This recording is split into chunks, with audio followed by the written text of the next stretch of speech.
What's up guys, this is Ronnie. Welcome back to Rust tutorial, and this is tutorial 14 and sorry, not 14, it is tutorial 43. And today I'll be going to talk about one exercise, which is how to find nth prime number in Rust. So guys, we haven't completed the whole Rust tutorial actually, so probably we have completed only 10% or maybe less than that, but I believe whatever we discussed till now we can easily like do some exercises. So that is why I just created this small series of exercise tutorial, or rather than hands-on exercise. And in this tutorial I'll be going to tackle different exercises from this website, so Exercism. So let me just open this thing. So guys, if you go to this website exercism.io, you will get some different tracks. So let me show you how it is actually. So just go through this website, you will get different tracks. So I have selected the Rust track, so I'll get some problem. So from that problem I'll be going to tackle this nth prime problem. So every tutorial I'll be going to solve one problem. So not like from now onwards, actually I'm not going to do okay. So this is the first tutorial, this is second, this is third, this is fourth. So all these tutorials are very basic. So I think this is one of the very important tutorials. So I just tackle this tutorial. So it doesn't mean that I'll be go and complete all this tutorial for you guys in the tutorial. So probably if you guys can try all these things, and after that later on facing any problem, or maybe you need some sort of help, you can just ping me. I'll try to sort out this thing, or else you guys can do it by your own, cause I believe these tutorials are actually going to help you, and the exercise are actually going to give you some sort of confidence. But in between, if I found some like harder problem, or some interesting problem, or some very popular problem which we should discuss in our tutorial or in our class, so I'll definitely try to incorporate all these things. So nth prime number is very common problem which we all actually did in our C, C++, Python, or whatever language we did. So that is why I thought selecting this problem. So what is the problem statement? So given a number n, determine what nth prime is. For example, you want to find the third prime number. So third prime number is definitely, this is first, this is second, this is three. So third prime number is 5, like this. So user will input something, and based on that it is going to answer or return the nth prime number. But here is a catch. So 2 is not going to the first prime number, because in Rust index starts from 0. So we have to actually tackle that as well. So this is what actually written here. So what we'll do, we'll try to replicate the same problem in our exercise, and we'll try to figure it out.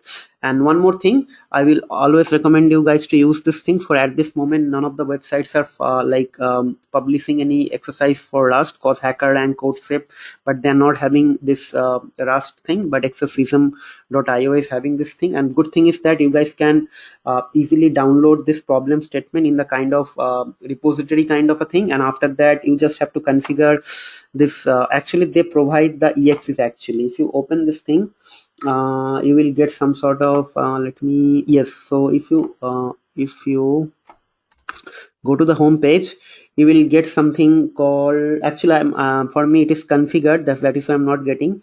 But for example, if you click this thing, so see, you will get something like this, and from there you have to just open only your command prompt, and from that command prompt you can easily configure anything. So just follow along with this thing, this thing, remind me how to set up CLI. You have to click on this thing, then you guys will be able to understand how easy actually it is to follow.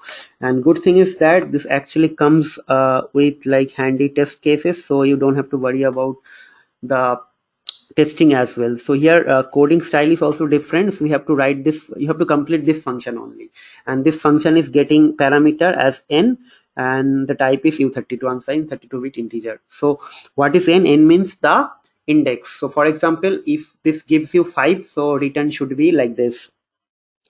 The return should be 13 because 5 is the 13 is the fifth index. So this is 0 1 2 3 4 5. So if the function gets 5 as a argument or parameter, it should return 13. So you have to only complete this function. And how? You don't have to check the output as well, you have to run the test case actually. So how to run the test case, I also show you guys, so that in the next tutorial or the next exercise, whenever you tackle this sort of problem, you can easily do this thing. And this is quite interesting. So now all of you guys might say that why I didn't cover this thing in the last tutorial or in my tutorial. So guys, if I do this thing in the last tutorial, then probably I'll not be able to replicate the same thing with some test cases. So that is why actually did not touch this thing in the earlier tutorial, so that when I start doing this testing, I can give you guys some sort of example. So this is the test case, and how to write test case and all, I haven't covered that thing. So probably we can do this thing. Just remember one thing, let me just explain. So this is one test case, and what is happening, assert underscore equals, so it is checking for the equal. What is equal? So np and nth. So np means what? Np means let me just show you. Np means this one, okay. Np, and nth 0 means this one, like this one. So if you pass with 0, it is going to return something. So it is going to check whether 0 is actually 2 or not. Okay, so np means this program, and from this function it is actually going to call this thing. Okay, so it's some sort of notation, don't think about that much. Okay, so nth0 means this function will be called with 0 as a parameter, means n value is 0. Then nth1 means this function will be called with 1. So that testing will be done by the Rust, and we'll run the test cases. So 5 means it will be called with 5. See, 5 means 13. Then 10,000 means 1004743. So in between underscore it's there. So this is some sort of notation. Okay, so let's try to complete this tutorial now, how to complete this part. Okay, so in the next part, the testing and other things you guys can carry out by yourself, but as this is our first time tackling the exercise, so we can do this thing. So I have the problem statement here as well. I have also put this thing. You guys can easily follow this exercise, and I'll highly recommend you guys to do this thing. So it will definitely help you to boost your confidence. So the solution. So let me just start writing the code. This is very simple. Okay, so as it says that we need to start from 0. 0 means 1. So what I'll do, if n equals to 0, so it should return 2. The first prime number is always 2. Okay, else if means if it is 1, means the index is 1 actually, then the next prime number will be 3. Okay, so it will be else if. Okay, then the main part, the else part, means if the index is not 0 and index is not 1, what's gonna happen? Okay, so that will write here. So first let me just declare two variable. Okay, so it should be let mutable, we'll take it mutable, we'll take it count. Okay, u32 equals to 1. Okay, so count is 1 because we are here actually, we want to get some index value which is greater than 1. Okay, and let mute np u32. So it is suppose, definitely it should be we are talking this np should be 3, right? It is 3, so here. Okay, so that's it. So now what I'll do, we'll try to do some looping. So looping means, suppose user wants to get the prime number for fifth index. So how this is going to happen? So this, so now user wants to get the five index of prime numbers or index 5. So you have to your count has to be increased until 5. So count n will get from 5 will be n. So we have to write count less than and equals to n. So less than, not sure what happened. Some problem with my keyboard. Less than equals to n, right? And it will actually, what it will do, it will, let's declare one more temporary variable, temp u32 equals to 2, right? And we'll create one more variable and we'll make it 0, and I'll tell you why I'm just making it 0.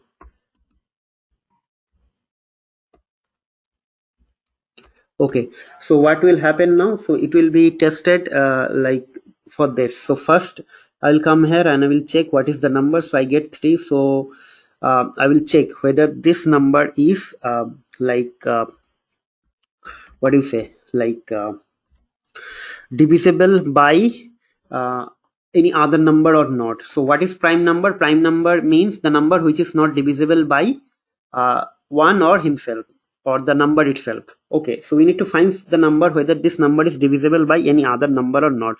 For that, what we have to do, we have to actually start from 2 actually. So 2 is the first number, so different number, and temp should be n by 2, right? Sorry, not n by 2, it should be np by 2. Okay, because it starts from 3. And why I'm doing this thing, I'll tell you. So I need to actually increase this np thing over here. Okay, but I haven't increased this thing, or else I will not get the number, but the increment will happen here actually. Okay, so I got this thing, but if, only if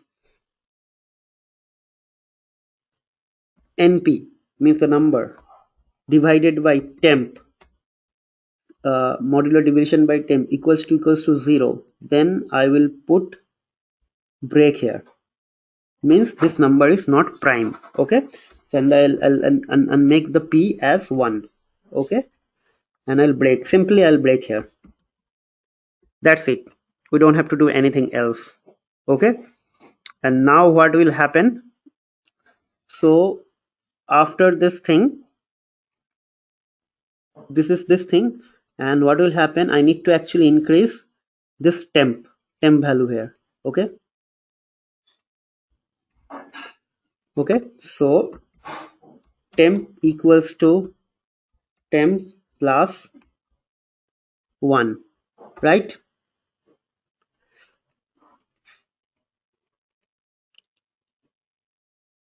What is saying, u32 found, expected found, type expected, because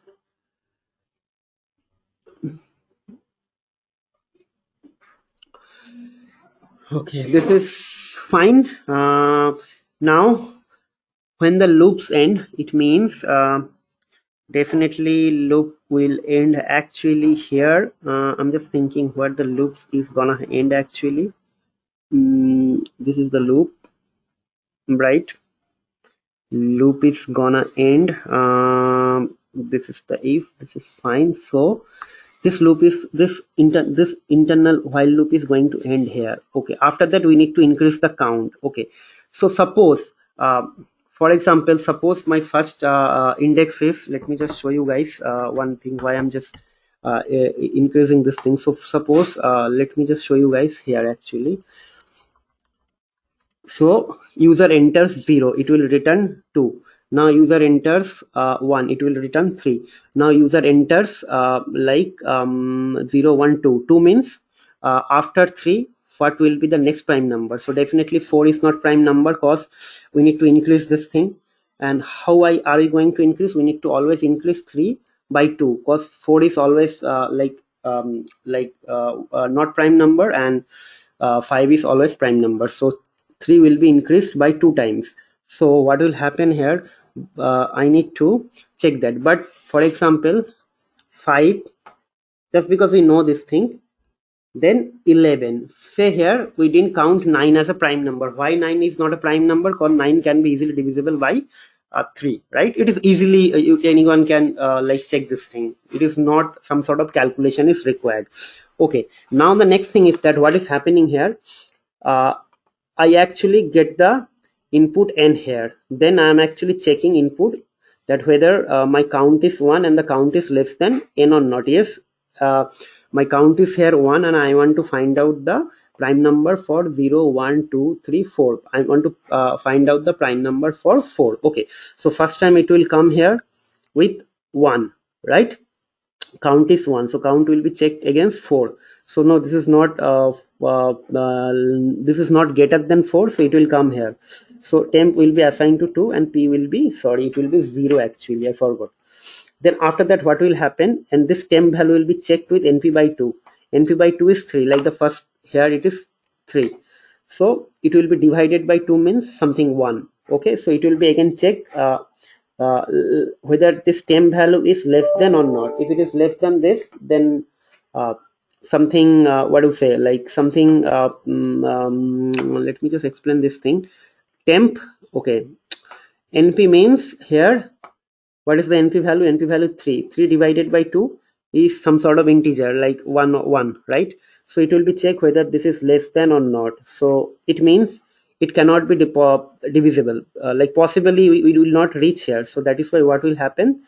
So it will be not go inside the loop and it will come and it will return that our integer is 3. Okay, next time what will happen, if I go and check for 0 1 2 3, it will come for this number, it will check for this thing and it will come here. So whenever this like divisible, actually it is completely divisible, that time what will happen, for example we got 9 over here, right?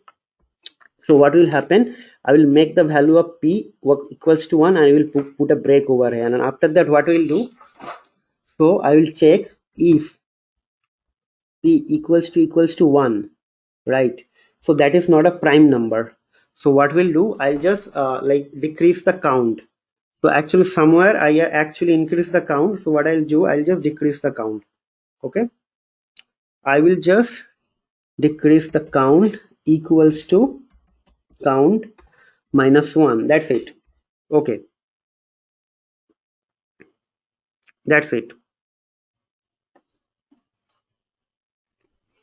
And after that I will write one more condition. If count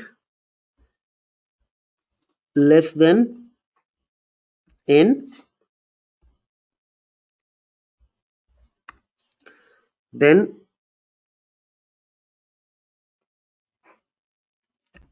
np equals to, means you need to increase the count. If it is 1, this is not, is actually I'll just decrease the count. Actually count means, why count means, so 0 1 2 3, it will be 9. So suppose this is 0, this is 1, this is 2, this is 3, this is 4, this is 5, I want 4. So if I didn't decrease the count, so it will automatically print 9 as our prime number, but just because I decrease the count, it will go one more time and it will find 11 as the right thing. Okay, so np.2, and here I'm actually increasing the value like 357, and after that this value will be also again test for this thing, and this will be checked for the divisible. Yes, okay, and here actually at the end I will increase the count equals to count plus 1. So guys, I know these things are very much new to all of you, and most of you already familiar with this thing, but just because we are doing some sort of, like, what do you say, some syntax checking for the first time, so I believe this is the right way of doing. Okay, so here actually this thing is going to change with this thing, and probably I think else is going to be end here actually. So what I'll do, I will just try to this is the else block. So after else thing, so here actually I need to print return this thing np, right? So I will return this np here. Okay, so that's it guys. So I hope this should work actually. Okay, so let's run this thing. So hopefully, so I have autosave on. What is this?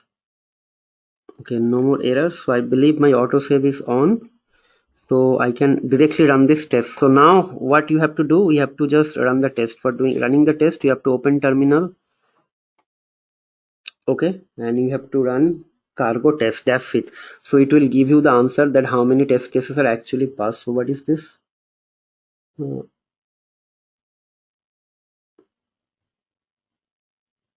okay, so this is equals to not 0 0, so I did a mistake.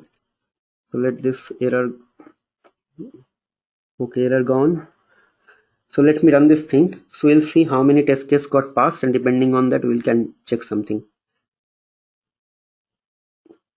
Okay, this is not cargo run, this is cargo test, sorry. So this is testing actually. See, it is testing. So the running 5 test. See, 0 0 0, sorry, okay for the first thing, and it is testing for the last thing as well. So if you see, 5 passed, 0 failed, 0 ignored, right? So whatever is our expectation, this is actually working. So we can run one more test. So now how to run one more test, that we'll see now. Okay, so see how it is working. So first it is check for the first prime number. First prime number is 0. Then it is check for the second prime number, which is 3. It is written. Then it is 6 prime number. Here 6 prime number is 6 prime number 13. It is also fine. Okay, then it is check for the big prime number. Big prime number is this one. It is check for whether this is going to return this or not. Now it is check for the big one prime number. So what we'll do, we'll write one more this thing. Okay, so what we'll do, I'll just copy paste this thing. Okay, and I will write big prime 2, and I will put something else. What else we can do? So let me just put 21,000 something, and we'll see what is the 21,000 prime number. Okay, so for that thing we have something like this. So 21,000, in our case it should be 20,001 actually. Why 21,001? Because here actually it starts with 1, so that it will be 21,001, and just because we are starting from 0, for us it will be 21,000. Means it starts with 0, so it will be, that is why 21,000. But when we are going to check this thing, so this is an online thing, you can find the nth prime number. So let's see what it is going to return actually. So it is returning 237,217. Okay, so let's put this thing here. Okay, right? So I believe I did everything is fine. So let's now run this thing, run this test again, and we'll see whether our this test case is getting fail or not. Okay,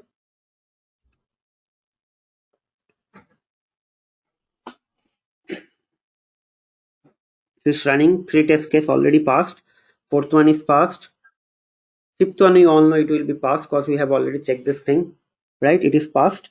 The last one is also passed. If you see 6. Now if someone is saying no, this is something wrong, every time it will be failed, passed only. So what I'll do, I'll just check this thing. Okay, so I check this number. So ideally it should not say pass, right? Now I'll run this thing again. So it should be fail for this thing because I have written wrong test case actually.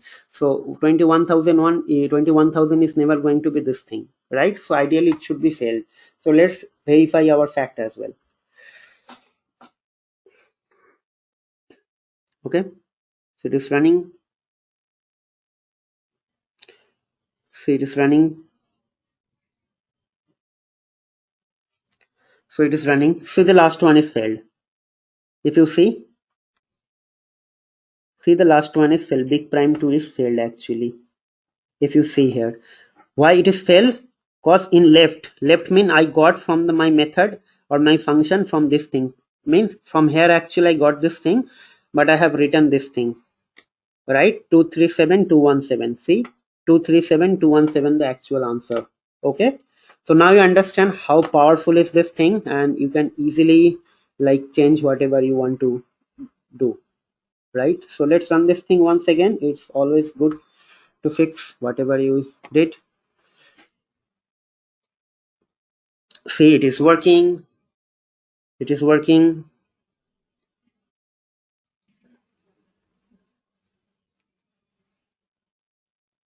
Right.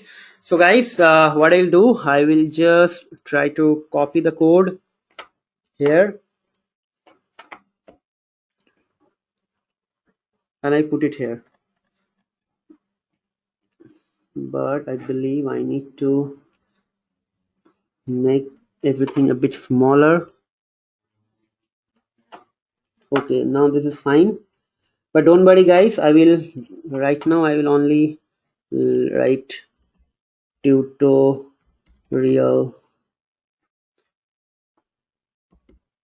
43 nth prime.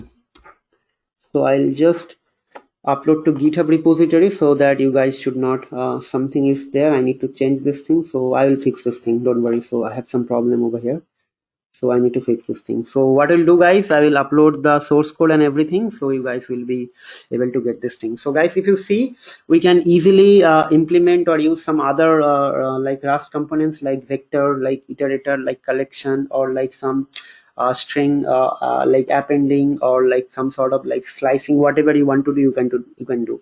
But just because we haven't like become expert in that level, and we haven't learned all the things, so whatever limited resource we are having, I'm just trying to create the exercise for all of you guys, so that you guys should not forget the different things. Okay, so that's it guys, we'll see you in the next tutorial. Till then, take care, goodbye, and don't forget to like provide some sort of comment and how you are enjoying our series or tutorial. And if you have any problem or recommendation or any suggestion for us, also feel free to write me back, and try to do some sort of practice. So in between, if you have any other interesting or exciting exercise, also you can feel free to send me those exercises. I'll try to incorporate all this thing in our tutorial. Okay, so that's it guys, we'll see you in the next video. Till then, take care, goodbye, and have a nice day.